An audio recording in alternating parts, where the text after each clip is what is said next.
Would you suggest someone going to college do that? No, I would not.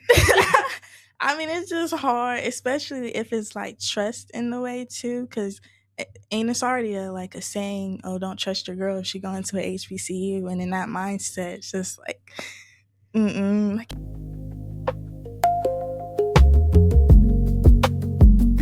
Today, I have the honor and the privilege to interview somebody that is really important to me.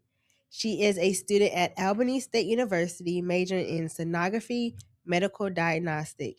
She's currently a part of the Collegiate Women of Empowerment, and her name is Janai Bracken.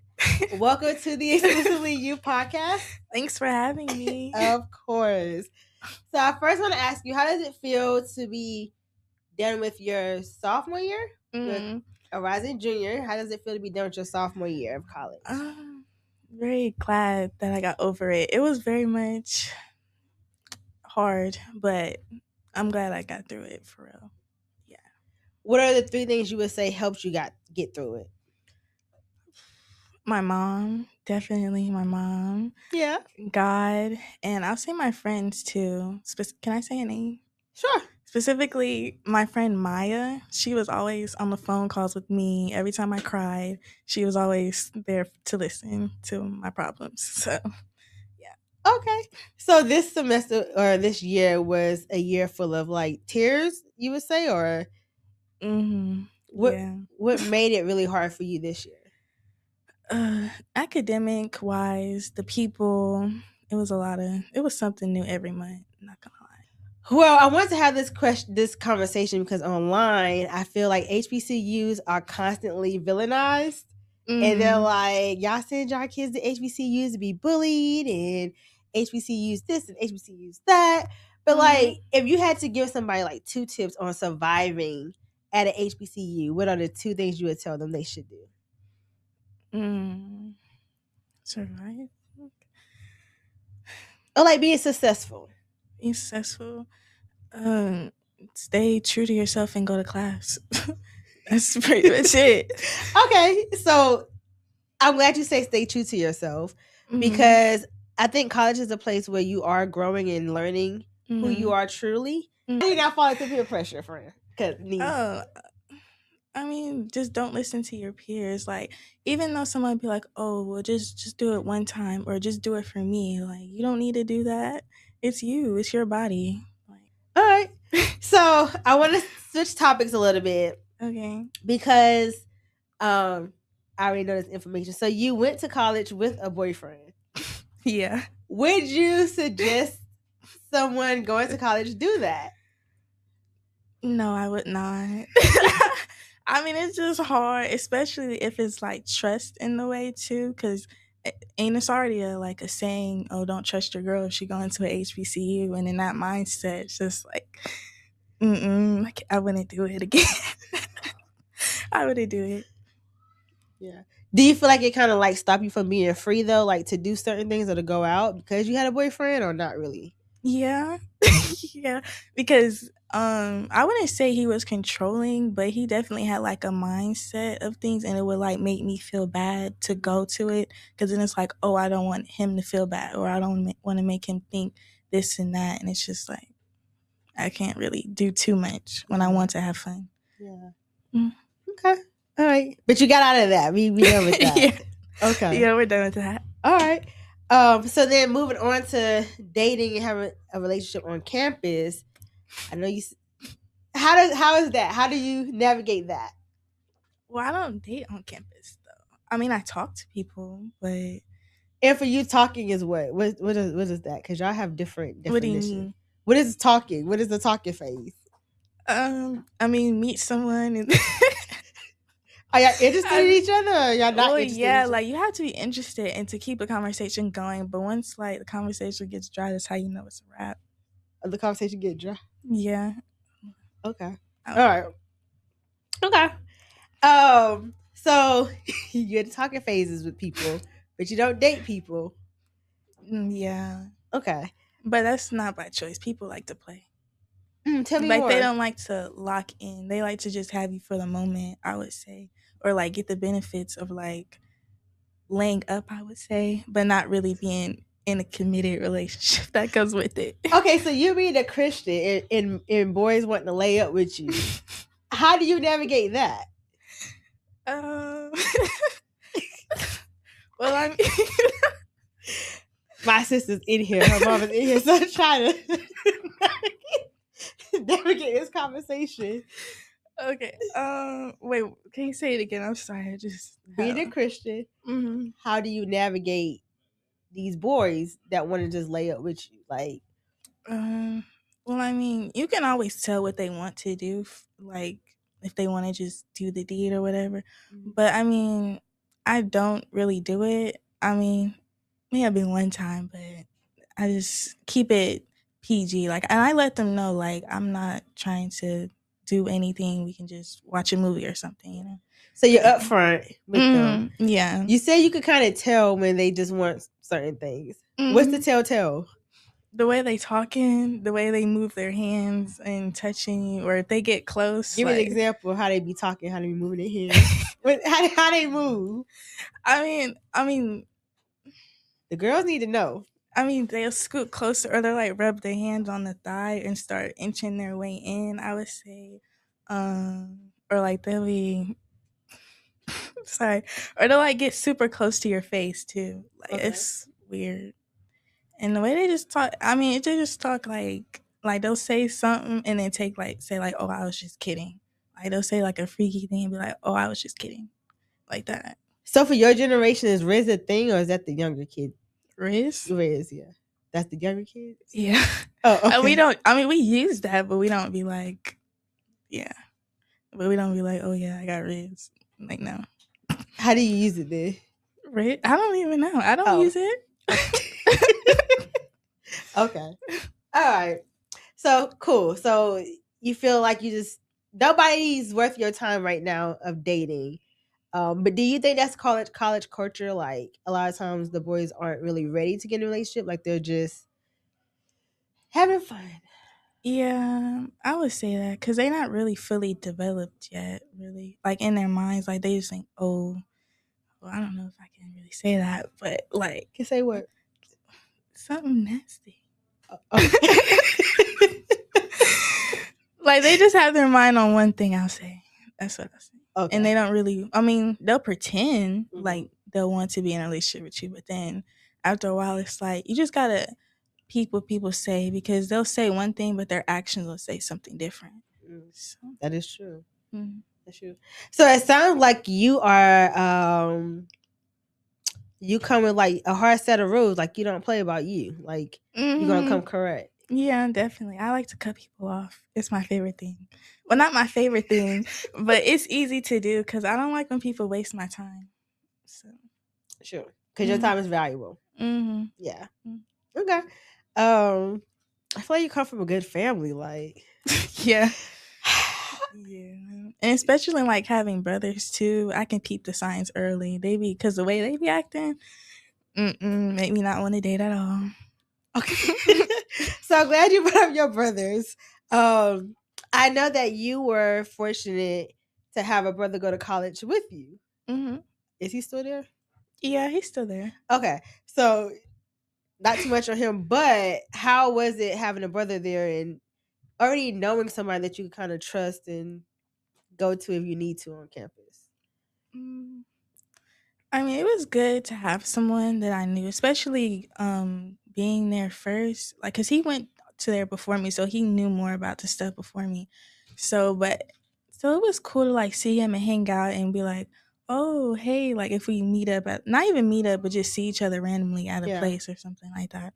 But then it was kind of difficult. Well, not difficult because he has a lot of friends, and I can't really don't want to talk to his friends. And that's a whole nother story, but but his friends want to talk to you.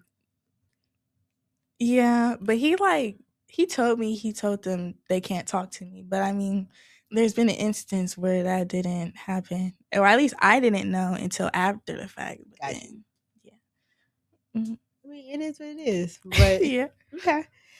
So I'm glad you had a brother there as well. Going to Albany, Georgia, being from the Carolinas, being away from home. How was that? Because I think that was your first time being away from home that long. Um, so how was that experience for you? Did you want to come home every weekend? Oh yeah, definitely. Especially I was talking to my mom almost every day when I first got there, and it was in the country too. Like I know South Carolina is country, but Albany is country and it's boring. And especially since I didn't know anyone there, like cuz mainly the people that was in Albany came from Atlanta. And I Okay. didn't know anybody in Atlanta, Yeah. and anybody from South Carolina went somewhere else. So I did not know anybody there except for my brother. Mhm. So Yeah. Who isn't always available because he has his own set of friends. So you yeah, kind of had to create exactly. yours. And I had to find my way around campus too. Like he was there, but he was also with his friends a lot Yeah. too. So yeah. I mean, I was sitting in the cafe, and that's how I made one of my friends just sitting there by myself, and she just sat down with me, and I was like, "Oh, well." That was nice of her. Mm. Okay.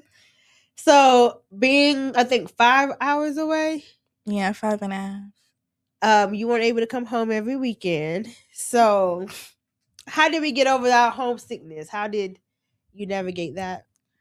Mm. I would say getting involved on campus and getting to know more people helped me with that because even though I miss my at home friends and I miss my family at home, but getting to know people where I'm at now definitely helped with that, I would say. Mhm. Okay. Do you want to join more organizations or Yes, definitely. I you, plan to my junior year. you gonna run for Miss Albany? Oh no, that's too much for me. You gonna join student government? No, I mean I'll consider it, but Okay. that's the whole reason. Oh, Yeah. modeling? Do they have modeling organizations? You don't want to model though? No, I never model. Got it. Like it's just certain aspects. I Okay. would say. All right, great. I want to talk about because you're talking about community now. First of all, let me ask because I went to Central, and at Central, it felt like a family home. Like, Mhm. yeah, we did fight. I ain't gonna say we didn't fight. We did fight and argue, but we were still a big community. So for you, does your HBCU feel like a family or like home for you, or not really? Mm, not really, but yeah, this like we can come together at some points, Mhm. but then it'd be like some people will think because someone has a straight face they snobby or something, which can the next can be just having a bad day or that's their resting face, you know. Mhm. But and then they'll talk bad about them, and it's like you just chilling, you know. Yeah. So it'll be sometimes we come together, but sometimes be like, no, it's not. We're not a family right now. Yeah. So like perception, the way people perceive you. Do you ever change like your face or the way you act so that people don't feel or don't see Oh, you as like yeah. snobby or whatever? Yeah, the first week of college, that's when I had realized that I have a resting face and it makes it seem like I can be mean. So whenever I walk, because my friend actually told me, she was like, "Why you look so mad?" I'm like, "What do you mean?" And I like recorded myself like just regularly walking. Yeah. And that's when I realized, oh my goodness. So I'll try to like turn my mouth up a little bit to not make it seem like I'm walking mad all the time. So mm. Okay. When you first got there though, you was walking with a straight face or whatever the case is. Like Mm, with beats on too. but it's but also it's a comfort thing too, right? Like I don't know Mhm. anybody here. And Yeah. so I'm just trying to get to point A and point B and it's a little uncomfortable. Mm. So like with like do anybody take that into consideration? Like No, I don't think so. But like whenever someone comes and talks to me, I'm very friendly. yeah. Like once I start talking, but it's just like when I'm walking or something and I Mhm. just look straight face, but I'm not mad. I It's just your face. walking, yeah. Yeah. But if someone talks to me, I'll be like, "Oh," and I'm full of smiles, so Okay. yeah. All right. So you feel like you were able to change that because that wasn't necessarily your identity. That was like an outer Mm. part that you're like, Yeah. I could change that. Mm. Okay. Yeah. I want to talk about something because it's been this huge debate online as well. I know for us going to HBCU, somebody reminded me. We had Juicy Campus, but I don't really think it was as big as Fizz. Like I think it wasn't a lot of bullying as much as what y'all have. So like, how do you even deal with that and being in this new age where like I feel like social media is golden, like even the way y'all interact with each other, like if it's on social media, like it is real, like you can't even like somebody's picture unless you like them, like it's crazy. Like I'd be like, wait, it's just it's Yeah. Instagram, what are we talking about? So how do you deal with Fizz, like because wait, did you download Fizz, did you have Fizz? Yes, I did have Fizz. I met a friend on Fizz You actually. met a friend of Yeah. okay. So tell Yeah. me about that app then. Tell me more because I'm not on that app. Well, I'm too Fizz old. is really it's at first it was just your HBCU, like only Albany State, but now it's more broad and you can like talk to people from different campuses and Uh-huh. now it's like everybody can join Fizz. Like all HBCUs or like No, any college? everybody. It used to be just HBCUs, but now it's like even random people. Like if you downloaded it, I think you can have the app too now. Oh. But um and the app is really I really only be on there and I really just see if we planning something. Uh-huh. Like I remember it was like a pool party or like if it's a party, people be like, "Oh, are you going?" Or like, "How deep is it?" or something like that. So that's really how I see it. But I only be on Albany side, so Okay. So on Albany side, do you see bullying happening?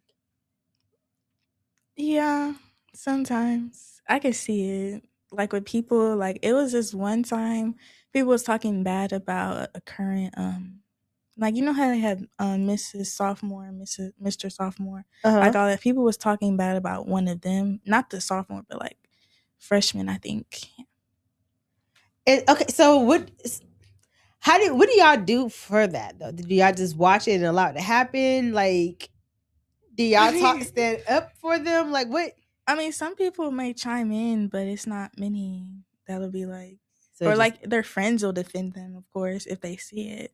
But I don't think they really defend themselves. I mean, they might, but I don't be on there that long to peep it. okay. But if you were experiencing that, do you feel like you just delete the app or like how could you like mentally not allow it to impact you? If it was That might be a me, hard question, but yeah. yeah, I would delete it. I don't really see the point in keeping it if somebody just gonna be talking bad about me. So Okay. All right. Now, if your friends experienced it and it was like, oh, now I'm feeling suicidal. okay. Then I would probably chime in on it and try to, and I would defend my friend, of course, especially because I know them. Yeah. But I don't know, like, of course I would be there for them too, but it's just an app and it's just people. Plus, it's anonymous. Like, you don't even know who it is, and you don't Mm-hmm. want to just say, like, I get it can be like, oh, I'm finna kill myself, but it's an anonymous person and they're gonna hate. It's not like they finna say it to your face. Yeah. It, Okay. So for you, you feel like it's not as dangerous as people have made it seem. I mean, it can be, yeah, especially if it's like ongoing. But Okay. if it's like one post on there, you can actually report it and it'll get deleted. But if it's like keep going, then that's different, I would say. Okay. Well, my last question, I'm gonna circle this back.